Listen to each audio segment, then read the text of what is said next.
say about it. Alderman Burke has an interest in trying to take me on publicly. Every time he's done it before, he's got the same result, and he'll get the same result every other time. What was the purpose of that? Showmanship.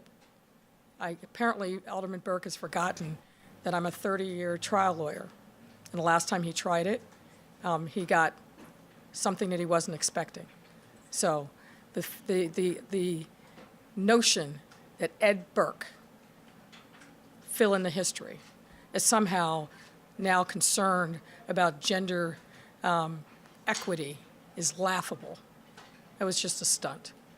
You did impose leadership assignments and rules on the alderman in the way that previous mayors have done.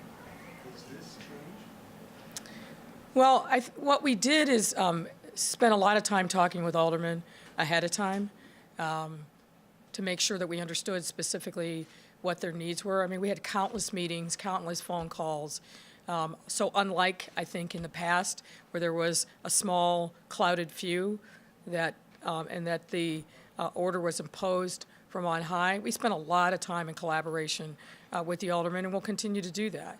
We also wanted to make sure that we had budgets that were actually aligned with the mission and the work. And we organized, as you know, 2 new committees that were particularly of concern to me. The one regarding ethics and governance is, I think, something that the public has been clamoring for. And the committee regarding contracting, that's a personal issue to me. I want to make sure that we are on point when it comes to opening up opportunities for women and minority-owned businesses. And I've appointed, obviously, Carrie Austin, and the council voted her in today, to make sure that that work gets done and gets done properly. I apologize for missing the very top, but I don't know if someone brought this up already. What about Alderman Lopez? He's telling us that he feels you started off on the wrong foot, and when it comes to getting your budget, there will be more people willing to speak out besides Mr. South. Well, Alderman Lopez should spend more time trying to actually reach out and be collaborative rather than vent himself in the media. He's carrying the water for Alderman Burke. That was obvious. It's been obvious for a long time. It's obvious today. But if he wants to reach out in collaboration, he knows my number. Well, he says you're not interested in dissent, that you want to rule with the mayor. Well, it's easy to say, particularly when you've had 0 conversation with me. So if Alderman Lopez wants to have a conversation, I'm real easy to find. He said he's reached out and you will. Untrue. Why was it necessary to punish Alderman Beal in such a public way? He's a 20-year veteran. It's important in this government that we restore trust and integrity. Alderman Beal thought that it was appropriate to not be forthright in discussions with me and to invoke my name and trying to carve up the spoils of government for himself. I don't take kindly to that. So he had every opportunity, and every opportunity when I confronted him with the things that he was saying and doing, he told one story, but I had too many people amongst his colleagues and otherwise come to me. We can't countenance somebody who doesn't stand for integrity and doesn't tell the truth. It's as simple as that. Stand for integrity in his dealings with you as well? I think I've explained it as far as I'm going to. Madam Mayor, Alderman Lopez, one of the things he said was that he wanted to see some changes in council rules about outside income and other ethics and integrity issues. He's an alderman. He should introduce an ordinance. He should then work collaboratively with his colleagues. That's what the democratic and legislative process is all about. Madam Mayor, we come in a little bit. I'm sorry, can you speak up a little bit? Sir, can you please close that door? Sir, close the door, please. Thank you. Go again. Guys, what do you give your take on the exchange you had with Alderman Burke and what you hope to achieve or what you hope, message you hope to send through the exchange? Well, I'd never try to interpret what Alderman Burke and what's going through his mind and what he tried to achieve. But what I've said before, and maybe you missed it at the outset, is Alderman Burke is somebody who likes to test people. He likes to see if there are weaknesses. And he has attempted to do this in the past with me, and he's failed spectacularly every time. And every time he tries it, he will again fail spectacularly. I'm not going to start off my term as mayor with the city council, putting up with somebody who was just playing games for the sport of it. The people in the city expect us to do our jobs. They expect the government to actually work on behalf of the people and not have a Game of Thrones gamesmanship on the floor of the city council. I'm not having it. I'm sorry, can you? No more council boards is what you're saying? Well, look, we live in a democracy. People are going to have opinions about various issues. We're not going to always be aligned on every issue. But there's, as my mother would say, there's a time and a place for everything. And a way to do it is to follow the rules, follow the process. And political stunts, I don't have much taste for that. Yes, ma'am. I think it went fine. Mayor, Craig. now that you've had the hurdle of this first meeting, what are the first things that we're going to see coming out of your office for their next meeting? What things are you going to be introducing that should be at the top of their list? Well, one of the ordinances that was introduced today is a fair work week.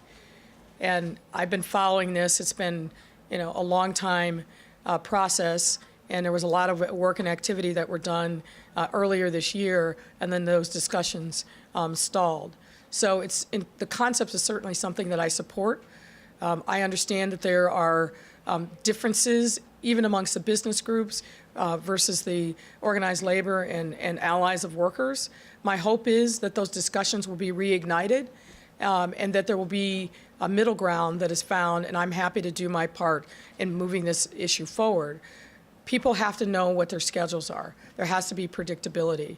My mom was a person who worked in healthcare and had to have a predictable schedule so she knew when she needed childcare to be able to take care of me and my siblings. So it's an issue that I understand from a personal perspective, and I'm hoping that that moves forward. As I outlined yesterday in talking in City Club, there'll be other issues that we are going to be moving forward on. Some of it we'll be able to accomplish through executive action. Some of it will be going to the city council. But what you're going to see in these early days is an effort to make sure that we're providing relief to working families and individuals who are struggling. Whether it's in ticketing practices or otherwise, we've got to bring relief to people in this city so that they can get ahead and feel like they've got a stake in the future of the city. Derek. Mayor, when you say Alderman Burke has tried to test you in the past, where and when are you referring to? Oh, we had an encounter when I was still on the police board. I'm sure Fran Spielman's got it in her archive, where there was a letter that was sent out by the former Inspector General, and I was sitting in City Council to support the budget of the police board, and he tried to make me the foil for the IG. It's silly stuff like that. Mayor, Greg. there's a new Mayor, one of the things you inherited from the previous mayor was this big pending architectural contract for the front of the O'Hare. Yeah. Where does that stand? Do you have any concerns about it? I believe that a selection has been made, and I'll be conferring with the aviation commissioner on the particulars, and then we'll be making a public disclosure soon. Go ahead, Fran, and then Craig. There's a new proposal in Springfield, instead of doing a ride-sharing tax to tear down the old Yeah. building at McCormick Place, they want to expand the boundaries dramatically of the restaurant district to Irving instead of Traversing, Western instead of Ashland, 55th Street instead of the Stevenson. Do you support that? That's a tax that was supposed to go away. Yeah, I understand that the folks at McCormick Place and Lori Healy have been advocating for that. We have reached out to them as recently as a few minutes ago to make sure that we're read in on that. So I don't know enough particulars now to be able to to have an opinion. Obviously, it's important that we continue to do everything that we can so that we remain competitive in our convention business, because we're constantly under threat from Las Vegas, Orlando, and places across the world. But this particular initiative, I need to get more information about before I can have an opinion on it. Go ahead, Craig. Mayor, this is the first time I'm going to pull a Fran, but it's kind of a two-part question. And yesterday you mentioned you were going to be meeting with the superintendent, and we were getting information, you were meeting with him at the time of the policing off shooting. But two-part question is, what are the issues that you discussed with him about the violence over the weekend, and what is the latest you know about the policing off shooting? So I met yesterday with the superintendent and a number of members of his leadership team to talk about a couple of issues that happened over the weekend. It was a very candid and frank conversation, and I raised a lot of questions with them.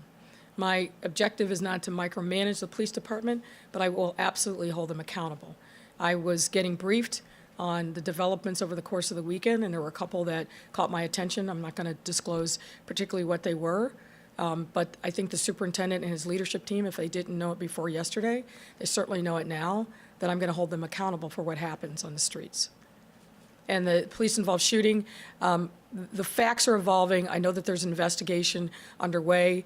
As soon as I get more clarity around that, we'll have something to say about it. What troubled you about the weekend and what have the police performed? Well, what troubles me about the weekend is the number of people that are picking up firearms and shooting people. Shooting it in just. Johnson, in terms of what he did and what the police did. Well, I just said I'm not going to get into the particulars of the discussion, but there were a couple of things that were of concern to me, and so I brought the accountable people in, and we had a robust discussion about it. Did it involve that vehicle accident that killed the individual? I'm not going to get into the particulars, but suffice it to say, I pay attention to what's going on, and I'm going to make sure that members of the police department, and particularly the exempt members, understand that I'm paying attention and that I'm going to be asking deep, probing questions about any issue that I feel like I need additional information on. Last two questions. Go back here. Mayor, there are several groups that express their concern about a possible serial killer operating on the Yeah. southwest side. Will you direct the police department to do additional investigations or to widen beyond what they're already doing, what they're doing? Look, this has been an issue that's been ongoing, and there's a lot of concern about the number of African-American women in particular who have been murdered. People believe that there are patterns that match each other. There's an MO. I have asked about it. I will certainly inquire about it again. But if we had better statistics on homicide clearance and we are identifying who these killers were, some of these questions would be put to rest. So that is one of the issues that I will continue to press on. Last question. Part of the appeal of committee chairmanships is the jobs and the budgets that go along with them. Will the jobs and budgets be cut for these committees? The budgets have definitely been downsized for a number of the committees, like finance, like budget, like transportation, like workforce. And some of them have remained the same. I'm happy to release that information. But part of the work that we did over the course of many weeks during the transition is to get a better sense of what these budgets were. We cannot have a situation where we have budgets that make no sense. The city council needs to do its work. It obviously needs employees that are qualified to be able to do that. They need to pay them a fair wage. But this is not going to be a bloated Christmas tree for patronage. So I think we've sent the message pretty clearly that I expect a level of accountability and I expect people to live within their budgets. Have the budgets been established for these committees? Yes, I have. Do you have a list that you could show us? Yeah, I just said that we'll provide that to you. All right, last question. Last question. How do you address critics who expected you to come into office and move toward the center where it seems to me, and correct me if I'm wrong, you've moved significantly toward a very robust, progressive agenda? Should that put people on notice that this is going to be, I heard from a number of people, it's just not going to be workforce right away. Well, we've got Fair Work Week right away. Should people be on notice that this is going to be a very progressive administration? Listen, I am who I am. And my views on a range of different issues have been quite clear. We were the only campaign that put out detailed policy statements on virtually every issue that I think is important for the city to take on. It's not about me moving one way or the other. I'm 56 years old, right? And obviously new issues come up. You learn about different issues, but my North Star is very clear. And I'm still the kid who grew up in a low-income family that struggled every single day to make ends meet. And of course, that animates and guides me in thinking about policy, particularly when I look across the city and I see the number of challenges in communities, particularly in the South and the West Side. Those struggles were brought home to me loud and clear as I toured the city this past weekend. We can't be a world-class city when so many of our neighborhoods are starving for resources. And when I hear everywhere I go on the South and the West Side, people begging for resources, begging for jobs, begging for recognition, that is a call that we must answer. It is, I think, one of the biggest challenges that we have, not only as a city government, but as a city. We can't keep leaving people behind and feel like the city itself is going to move forward. And I'm confident that we can continue a robust growth strategy for the downtown area, but we got to deal the neighborhoods in. And I'm committed to making sure that that happens. Thank you all. Thank you, guys.